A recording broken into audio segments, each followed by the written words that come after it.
Luz para el Camino, les da la bienvenida a esta serie especial de Semana Santa. Escucharemos la lectura del capítulo 26 del libro Historia de la Redención. El ministerio de Cristo. Cuando Satanás terminó sus tentaciones, se apartó de Jesús por un tiempo, y los ángeles le prepararon alimento en el desierto para fortalecerlo, y la bendición de su Padre reposó sobre él. El enemigo había fracasado con sus más fieras tentaciones, pero esperaba el momento cuando Jesús se dedicara a su ministerio, en cuyo transcurso, en diferentes ocasiones, puso a prueba su astucia contra él. Todavía esperaba prevalecer sobre él, estimulando a los que no querían recibirlo para que lo aborrecieran y trataran de destruirlo. El adversario celebró un concilio con sus ángeles. Estaban desilusionados y llenos de ira al ver que no habían logrado nada contra el Hijo de Dios.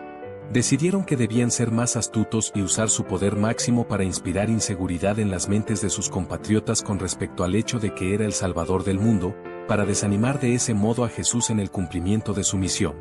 No importaba cuán exigentes fueran los judíos en el cumplimiento de sus ceremonias y sacrificios, si se los podía mantener ciegos al mensaje de las profecías y si se lograba hacerlos creer que el Mesías debía aparecer como un poderoso rey mundano, se los podía inducir a despreciar y rechazar a Jesús. Se me mostró que Satanás y sus ángeles estuvieron muy ocupados durante el ministerio de Cristo induciendo a los hombres a manifestar incredulidad, odio y burla. A menudo cuando Jesús presentaba alguna verdad incontrovertible para reprobar sus pecados, la gente se llenaba de ira. El enemigo y sus demonios los instaban entonces a tomar la vida del Hijo de Dios. Más de una vez tomaron piedras para arrojárselas, pero los ángeles lo protegieron y lo apartaron de la airada multitud para ponerlo a salvo. En otra oportunidad, cuando la verdad pura brotó de sus santos labios, la multitud le echó mano y lo llevó al borde de un risco con la intención de despeñarlo. Surgió entonces una discusión entre ellos en cuanto a lo que debían hacer con él, y los ángeles una vez más lo ocultaron de la vista de la multitud, de modo que pudo pasar por en medio de ella y proseguir su camino. Satanás todavía esperaba que el plan de salvación fracasara. Ejerció todo su poder para endurecer el corazón de la gente y amargar sus sentimientos en contra de Jesús. Esperaba que muy pocos lo recibieran como Hijo de Dios, al punto que él considerara que sus sufrimientos y su sacrificio eran demasiado grandes para beneficiar a un grupo tan pequeño. Pero vi que si solo hubiera habido 2 que aceptaran a Jesús como Hijo de Dios y creyeran en él para la salvación de sus almas, habría llevado a cabo el plan. Alivio para los que sufrían. Jesús comenzó su obra quebrantando el poder de Satanás sobre los que sufrían.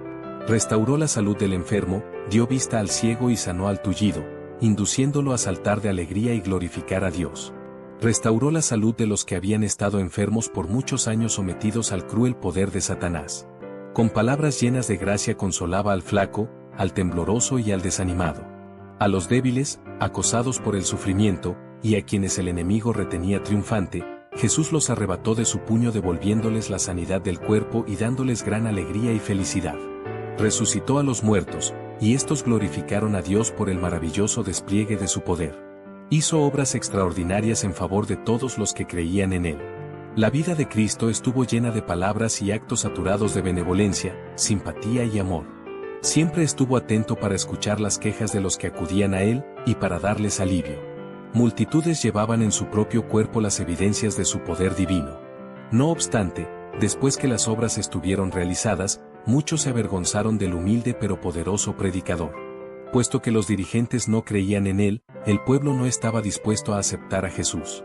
Fue varón de dolores, experimentado en quebranto. No podían soportar el ser gobernados por los principios manifestados en su vida sobria y abnegada. Deseaban gozar de los honores que confiere el mundo.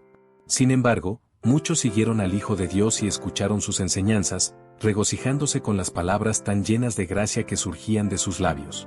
Esas palabras, sumamente significativas, eran tan claras que hasta el más simple las podía entender.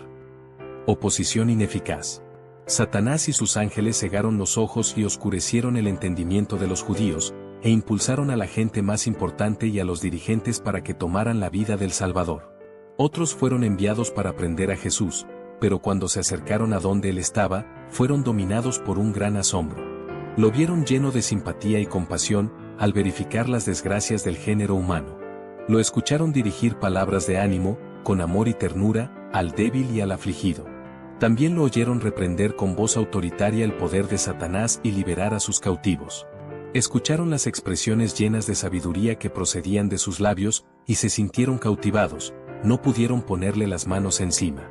Regresaron sin Jesús ante los sacerdotes y ancianos. Cuando se les preguntó, ¿por qué no le habéis traído?, relataron lo que habían visto de sus milagros, de las santas palabras llenas de sabiduría, amor y entendimiento que habían escuchado, y terminaron diciendo, nunca habló hombre alguno como este hombre. Los principales sacerdotes los acusaron de estar engañados, y algunos de los dignatarios se avergonzaron de que no lo hubieran prendido. Los sacerdotes preguntaron burlonamente si alguno de los dirigentes había creído en él. Vi que muchos de los magistrados y ancianos creían en Jesús, pero Satanás impedía que lo reconocieran, temían más el reproche de la gente que a Dios. Hasta entonces la astucia y el odio de Satanás no habían logrado desbaratar el plan de salvación. Se acercaba el momento cuando debía cumplirse el propósito por el cual Jesús había venido a este mundo. El enemigo y sus ángeles se consultaron y decidieron inspirar a la propia nación a la cual pertenecía Cristo para que reclamara ansiosamente su sangre y acumulara sobre él crueldad y escarnio. Esperaban que Jesús no soportara semejante tratamiento y no conservara su humildad y su mansedumbre. Mientras Satanás trazaba sus planes, Jesús revelaba cuidadosamente a sus discípulos los sufrimientos por los cuales tendría que pasar, cómo sería crucificado y cómo se levantaría de nuevo al tercer día. Pero el entendimiento de ellos estaba embotado y no podían entender lo que quería decirles. La transfiguración. La fe de los discípulos se fortaleció muchísimo en ocasión de la transfiguración, cuando se les permitió contemplar la gloria de Cristo y escuchar la voz del cielo que daba testimonio de su carácter divino. Dios decidió dar a los seguidores de Jesús una prueba contundente de que era el Mesías prometido, para que cuando vinieran el amargo pesar y la desilusión de la crucifixión no perdieran por completo su confianza. En el momento de la transfiguración el Señor envió a Moisés y a Elías para que hablaran con Jesús con respecto a sus sufrimientos y su muerte. En lugar de elegir a los ángeles para que conversaran con su Hijo, Dios envió a los que habían pasado por las vicisitudes de la tierra. Elías había andado con Dios. Su obra había sido penosa y difícil, porque el Señor había reprendido los pecados de Israel por su intermedio. Era un profeta de Dios, no obstante, se vio obligado a huir de lugar en lugar para salvar su vida. Sus propios connacionales lo perseguían como si fuera una bestia feroz, para destruirlo. Pero Dios trasladó a Elías. Los ángeles lo llevaron en gloria y en triunfo hasta el cielo. Moisés fue más grande que todo otro hombre que haya vivido antes que él. Fue grandemente honrado por Dios, y tuvo el privilegio de hablar con el Señor cara a cara, como alguien cuando habla con su amigo. Se le permitió ver la luz resplandeciente y la excelente gloria que rodean al Padre. El Señor libró por medio de Moisés a los hijos de Israel de la esclavitud egipcia. Fue intermediario entre Dios y su pueblo, y a menudo se interpuso a la ira de Dios. Cuando el enojo del Señor se encendió grandemente contra Israel por su incredulidad, sus murmuraciones y sus graves pecados, el amor de Moisés por ellos fue sometido a prueba. Dios le propuso destruirlos y hacer de él una poderosa nación. Moisés manifestó su amor por Israel al suplicar fervorosamente en su favor. En su angustia oró a Dios para que desviara su fiero enojo y perdonara a Israel, o eliminara su nombre de su libro. Moisés pasó por la muerte, pero Miguel descendió y le dio vida antes que su cuerpo viera corrupción. Satanás trató de retener ese cuerpo, pretendiendo que le pertenecía, pero Miguel lo resucitó y lo llevó al cielo. El enemigo se quejó amargamente contra Dios, acusándolo de injusto al permitir que le fuera arrebatada su presa, pero Cristo no reprendió a su adversario, a pesar de que el siervo de Dios había caído como resultado de sus tentaciones.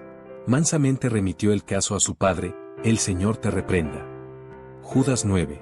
Jesús dijo a sus discípulos, que había entre ellos algunos que no pasarían por la muerte hasta que vieran que el reino de Dios descendía con poder. Esta promesa se cumplió en ocasión de la transfiguración. El rostro de Jesús estaba transformado y resplandecía como el sol. Su túnica era blanca y fulguraba. Moisés estaba allí para representar a los que serían levantados de entre los muertos en ocasión de la aparición de Jesús.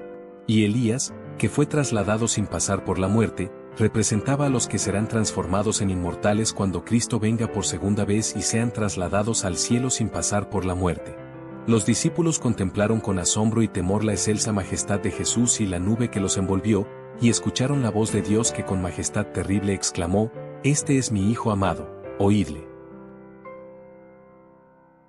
Para que no se pierda ningún video, y este material sea visto por más personas, Suscríbanse, dale like y también en la campanita. Nos ayudan un montón.